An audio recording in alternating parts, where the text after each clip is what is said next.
नमस्कार दोस्तों, हमारे चैनल पर आपका स्वागत है। तो आज हम नेगोशिएबल इंस्ट्रूमेंट एक्ट 8081 देखने वाले हैं, जिसका हमारा आज पहला लेक्चर है। और आज पहले लेक्चर में हम इसके उद्देश्य के बारे में जानेंगे।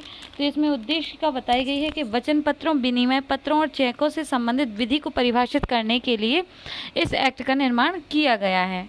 ठीक है। इसमें एक और बात बताई गई है कि इसका विस्तार कहाँ से माना जाएगा। तो इसका विस्तार 1 मार्च 1882 से इसका विस्तार हुआ है और मतलब प्रकाशित है ये। और डाकघर बचत, इसके आगे देखेंगे जो फर्स्ट सेक्शन बताया गया है वो संक्षिप्त नाम के बारे में बताता है। इसमें बताया गया है कि इसका संक्षिप्त नाम क्या होगा। तो यह अधिनियम पराक्रम में लिखित अधिनियम 1881 कहा जा सकेगा, परंतु इसका जो इन्फोर्समेंट हुआ है वो 1 मार्च 1882 से ये लागू हुई है। ठीक है। 1881 पर कहा जा सकेगा। इन दोनों का आपको डिफरेंस याद रखना है। दूसरी बात है, इसमें ये बताया गया है कि फर्स्ट क्लॉज बताता है कि संक्षिप्त नाम क्या होगा। तो संक्षिप्त नाम हम देख चुके हैं, इसका नाम पराक्रम में लिखित अधिनियम कहा जा सकेगा 1881। ठीक है। अब इसके साथ हम दूसरी बात देखेंगे। तो ये बताता है कि स्थानीय क्षेत्र, हुंडियों आदि से संबंधित प्रथाओं की व्यावृत्ति प्रारंभ।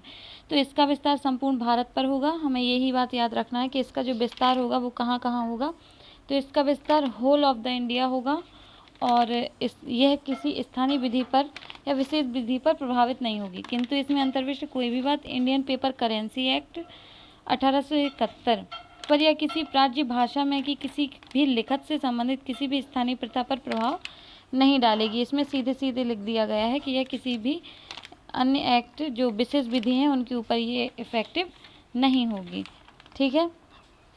और ये 1 मार्च 1882 को प्रवृत्त हुआ होगा। यहाँ पर ही ये लिख दिया गया है कि 1882 को ये प्रवृत्त होगा और 1881 इसको कहा जा सकेगा। अब जो सेकंड है क्लॉज, इस सब सेक्शन सेकंड है, इसे हमें पढ़ना नहीं है, ये तो निश्चित है। थर्ड है, थर्ड में एक ही परिभाषा बताई गई है जो बैंकर की परिभाषा बताते हैं। अब बैंकर क्या होता है। तो बैंकर के अंतर्गत बैंकर के तौर पर कार्य करने वाला कोई भी व्यक्ति और कोई भी डाकघर, बचत बैंक आता है। इसको याद रखिएगा, इसमें मैक्सिमम यही क्वेश्चन आता है कि बैंकर के अंतर्गत कौन आता है। तो बैंकर के अंतर्गत बैंकर आता है। बैंककार के अंतर्गत बैंकर के तौर पर कार्य करने वाला, बैंकर के अंतर्गत बैंकर के तौर पर कार्य करने वाला कोई भी व्यक्ति आता है। ठीक है। जो बैंकर के तौर पर कार्य करता है वह कोई भी व्यक्ति और कोई भी डाकघर बचत बैंक आता है। इसमें हम इन दोनों को ही बातों को ध्यान रखना है।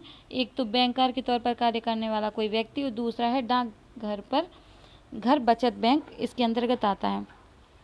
जैसे बैंक जनता से पैसा लेता है, ऐसे धन को ऋण पर देता है।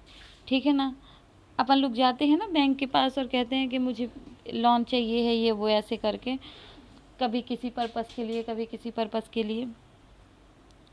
तो ऐसे में जो ऋण देता है तो वही तो है बैंकर, बैंक होता है। और बैंकर में अंतर्गत कोई व्यक्ति होता है जो कार्य करता है। ठीक है। आई होप आपको समझ में आ रहा होगा। तो आई होप इसी के साथ मैं आज आपसे विदाई लेती हूँ। Thank you, bye bye.